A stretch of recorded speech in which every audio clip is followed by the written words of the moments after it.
ఎక్కడి నుంచి వచ్చారు? మేము మహబూబ్నగర్ నుంచి వచ్చామండి, పాలమూరు నియోజకవర్గము. బూత్ స్థాయి కార్యకర్తల మీటింగ్కి ఈరోజు ఎల్బీ స్టేడియంలో జరుగుతున్న సమావేశంకి మేము ఇప్పుడు రాబోయే పార్లమెంట్ ఎలక్షన్స్లో ఏ రకంగా మనము పార్లమెంట్ ఎలక్షన్స్ ఎదుర్కోవాలి, రాష్ట్రంలో అధికారంలో రావడం జరిగింది. ప్రజా అభిప్రాయం మేరకు, ప్రజల ఆకాంక్ష మేరకు ఈరోజు కాంగ్రెస్ ప్రభుత్వాన్ని ప్రజలే స్వచ్ఛందంగా గెలిపించుకోవడం జరిగింది. అదేవిధంగా కేంద్రంలో కూడా ఒక మార్పు రావాలి. గత 10 సంవత్సరాలు బీజేపీ యొక్క నిర్బంధ పాలనలో ప్రజలు విసిగి వేసారిపోయి ఉన్నారు. ఏదైతే బీజేపీ చెప్పిన హామీలు ఒక్కటి కూడా నెరవేర్చలేకపోయింది. కేవలము మతతత్వ రాజకీయాలతో ఎప్పుడప్పుడు ప్రజల లోపల ఒక విభజన తీసుకొచ్చి ఓట్ల రాజకీయం చేయడం తప్ప ఎక్కడ ప్రజలకు అభివృద్ధి పదం వైపు, ప్రజలకు నిజంగా ఏ అవసరాలు ఉన్నాయి, నిత్యావసరాలు ఏ ఉన్నాయి, దాని మీద ఎక్కడ బీజేపీ కన్సిడర్ చేయలేదు. వాళ్ళు బీజేపీ చేస్తున్న ప్రధానమైన అంశాల్లో ఒకటి నోట్ల రద్దు అంశం. బ్లాక్ మనీని తీసుకొస్తామన్నారు. బ్లాక్ మనీ ₹1 కూడా ఇంతవరకు తీసుకొచ్చిన దాఖలాలే. దానికి సంబంధించిన ఒక ఎవిడెన్స్ కూడా ఇంతవరకు ఇవ్వలే. జన్ధన్ ఖాతాలు ఓపెన్ చేసి ధన్ మొత్తం అకౌంట్లో మొత్తం డబ్బులు వేస్తామన్నారు. ఎక్కడ ఎవరికి డబ్బులు వచ్చిన దాఖలాలు లేవు. అలాగే బీజేపీ 2 కోట్ల ఉద్యోగాలు ఇస్తామన్నారు. 2 కోట్ల ఉద్యోగాలు కాదు కదా, ఎక్కడ ఉద్యోగాల కల్పన ఎక్కడ మనం చేసినట్టు దాఖలాలు చూడాలి. కాబట్టి ఒక అంశం కాదు, ప్రతి ఒక్క అంశంలో ఈరోజు జిఎస్టీ పేరుతో ప్రతి ఒక్క వస్తువు మీద జిఎస్టీ వేసి నిత్యావసర ధరలు మొత్తం పెరిగిపోయినాయి.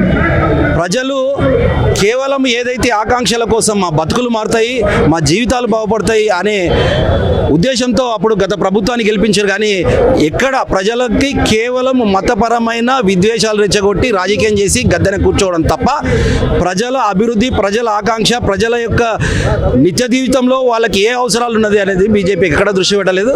కాబట్టి ఈసారి ఆ ప్రభుత్వాన్ని గద్దె దింపాలన్న లక్ష్యంతో ఈరోజు బూత్ స్థాయిలో మొత్తం కార్యకర్తలు స్వచ్ఛందంగా తరలి రావడం జరిగింది. ఖచ్చితంగా 17కు 17 సీట్లు ఈరోజు కాంగ్రెస్ పార్టీ తెలంగాణ రాష్ట్రంలో గెలవబోతుందని ఖచ్చితంగా డంకా బాజాయించి మేము చెప్తా ఉన్నాం. అంటే దాదాపు 50 సంవత్సరాల ఈ స్వతంత్ర 70 సంవత్సరాల స్వతంత్ర భారతదేశంలో దాదాపు 50 సంవత్సరాలకు పైగా కాంగ్రెస్ పార్టీ అధికారంలో ఉండి చేసింది ఏం లేదు. కాంగ్రెస్ పార్టీ అది సెంట్రల్ అధికారంలో ఉన్నప్పుడు బాంబ్ బ్లాస్టులు కానీ ఇంకా వివిధ సంఘటనలు ఎన్నో జరిగినాయి. బీజేపీ అధికారంలోకి వచ్చిన తర్వాత చాలా వరకు అన్నిటినీ మేము అరికట్టామనే రకంగా మాట్లాడుతున్నారు కదా. కాంగ్రెస్ పార్టీ అధికారంలోకి వచ్చినప్పుడు పరాయి దేశస్తుల పాలనలో భారతదేశానికి స్వతంత్రం తీసుకొచ్చిందే కాంగ్రెస్ పార్టీ. అప్పుడు కనీస మౌలిక వసతులు లేని సందర్భంలో ఈ దేశానికి పెద్ద ఎత్తున ప్రాజెక్టులు నిర్మించడం కాంగ్రెస్ పార్టీ. సుమారుగా ప్రభుత్వ రంగ సంస్థలని మొత్తం నిర్మించింది కాంగ్రెస్ పార్టీ. మొత్తం ప్రజా వ్యవస్థలంతే ప్రభుత్వానికి, ప్రజలకు అంకితం చేసింది కాంగ్రెస్ పార్టీ. ఈరోజు పెద్ద పెద్ద ప్రాజెక్టులు చూస్తూ ఉన్నాము.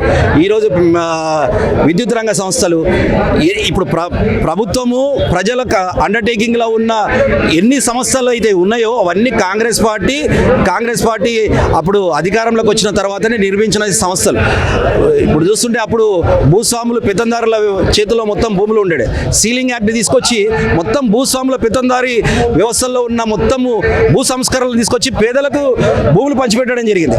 ఇప్పుడు ప్రభుత్వ రంగ సంస్థలకి మొత్తాన్ని నిర్మించింది కాంగ్రెస్ పార్టీయే. ఈరోజు రైల్వే వ్యవస్థను తీసుకుంటారా, కర్మాగారాలు తీసుకుంటారా, దేశ రక్షణ రంగం తీసుకుంటారా, ఎన్ని రంగాలు మొత్తం ప్రభుత్వంలో కలిపింది కాంగ్రెస్ పార్టీ. ప్రజలకి హక్కుదారులుగా చేసింది కాంగ్రెస్ పార్టీ.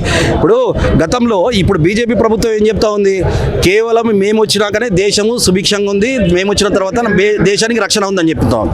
ఒక పుల్వామా దాడి చూపించి ఒక రక్షణ అని చెప్తున్నారు. ఈ దేశానికి అణువస్త్రాలను అందించింది కాంగ్రెస్ పార్టీ. ప్రపంచం మొత్తం ఆంక్షలు విధించిన, ప్రపంచాలు మొత్తం అణువాయుధాల పరీక్షలు జరుగుతున్నప్పుడు ఆంక్షలు విధించిన అప్పుడు ఉన్న మన్మోహన్ సింగ్ ప్రభుత్వం ఆంక్షలన్నీ పక్కకు పెట్టి మొత్తం ప్రపంచమంతా ఆంక్షలు పెట్టిన అన్నిటినీ విస్మరించి అన్నిటినీ బేఖాతరు చేస్తూ అణువాయుధాలని భారతదేశానికి అందించింది కాంగ్రెస్ పార్టీ. పెద్ద పెద్ద యుద్ధాలను చేసింది కాంగ్రెస్ పార్టీ. దేశ రక్షణ కోసము, దేశ రక్షణ వ్యవస్థలో ప్రధాన భూమిక పోషించింది కాంగ్రెస్ పార్టీ.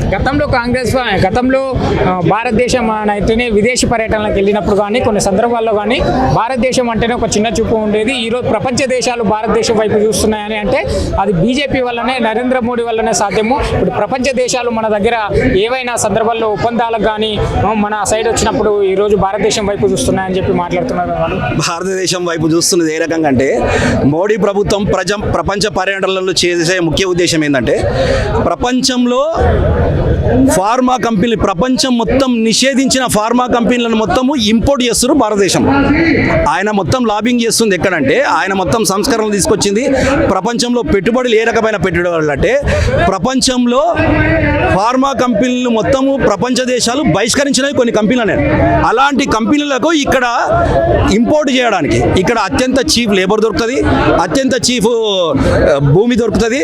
కాబట్టి అలాంటి సంస్కరణలు తీసుకొచ్చి ఈరోజు కాంగ్రెస్ పార్టీ ఎక్కడికక్కడ అడ్డుకుంటుంది. కాకపోతే ఆ మొత్తం ఇంపోర్ట్ మొత్తం ఈరోజు బీజేపీ గవర్నమెంట్ ప్రపంచం అంతా బహిష్కరించిన ఫార్మా రంగాలను మొత్తం ఈరోజు బీజేపీ ప్రభుత్వము ఇక్కడ మొత్తం డంపింగ్ చేస్తూ ఉంది.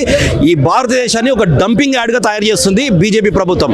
అంతేకాకుండా ఈరోజు నోట్ల రద్దు చేసిరు. నోట్ల రద్దుతో మొత్తం తీవ్రవాదము అంతమైందని చెప్తున్నారు. నోట్ల రద్దుతో మొత్తము అన్ని వ్యవస్థలను మొత్తం ప్రక్షాళన చేసి మొత్తము బ్లాక్ మనీ మొత్తం వస్తుందని చెప్తుంది. నోట్ల రద్దు కూడా ప్రధానమైన ఉద్దేశం ఏంటంటే మొత్తం డిజిటల్ మనీ మొత్తం మెయింటెనెన్స్ మొత్తము ఫారెన్ కంపెనీల చేతిలో ఉంది. ఈరోజు ప్లాట్ఫామ్ ఛార్జెస్ డిజిటల్ మనీకి మనం అలవాటు చేసి ప్లాట్ఫామ్ ఛార్జెస్ వసూలు చేస్తూ ఉన్నారు. ఈ ప్లాట్ఫామ్ ఛార్జెస్ ఈ మొత్తం మెయింటెనెన్స్ ఎంత ఎవరికి పోతుంది? మళ్ళా ప్రపంచంలో ఇప్పుడు ఏవైతే లీడింగ్ రంగ మొత్తము సంస్థలు ఉన్నాయో ఆ సంస్థలకు అమెరికన్ సంస్థలకి ఈ ప్లాట్ఫామ్ మనీ మొత్తం పోతా ఉంది. వాటితో లాబింగ్ కుదిరించుకొని వాటితో రాయబారం కుదిరించుకొని ఈరోజు మోడీ గవర్నమెంట్ కేవలం విదేశీ కంపెనీలకు విదేశీ డిజిటల్ కంపెనీలకు మార్కెటింగ్ కంపెనీలకు లాభం చేసే విధంగా మాత్రమే ఈరోజు పర్యటనలు చేస్తూ ఉన్నారు. ఈరోజు ఫార్మా రంగాలు మొత్తం ఇంపోర్ట్ చేసి భారతదేశాన్ని ఒక డంపింగ్ యార్డ్గా తయారు చేస్తుంది మోడీ గవర్నమెంట్. దేశము ధర్మము అనే ఒక అంధభక్తితో దేశాన్ని మొత్తం సర్వనాశనం చేస్తుంది మోడీ ప్రభుత్వం అని ఖచ్చితంగా చెప్పదలుచుకున్నాం.